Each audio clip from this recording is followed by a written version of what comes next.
આ તરફ ગુજરાતમાંથી ઝડપાયેલા આતંકીઓને લઈને તપાસ તેજ કરવામાં આવી છે। હૈદરાબાદ બાદ ઉત્તર પ્રદેશમાં ગુજરાત એટીએસની ટીમે તપાસ શરૂ કરી।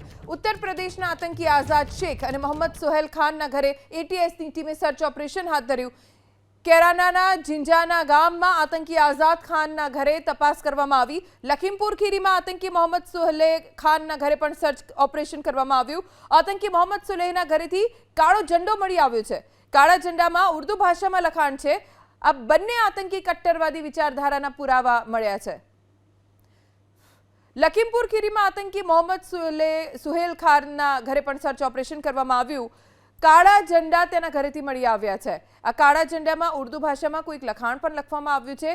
તેના ઉપરથી એ સ્પષ્ટ થાય છે કે આ બંને આતંકી કટ્ટરવાદી વિચારધારાના છે, તેના પુરાવા છે। આ કાળા ઝંડામાં લખેલું ઉર્દુ લખાણ, જો કે શું લખવામાં આવ્યું છે તેની હજી સુધી જાણકારી પ્રાપ્ત નથી થઈ, પણ તપાસ કરવામાં આવી રહી છે અને ગુજરાતમાંથી ઝડપાયેલા આતંકીઓને લઈને તપાસ ઉત્તર પ્રદેશ સુધી પહોંચી છે। હૈદરાબાદમાં પણ તપાસ કરવામાં આવી, ત્યારબાદ ગુજરાત એટીએસે ઉત્તર પ્રદેશમાં લખીમપુર ખીરીમાં તપાસ કરી।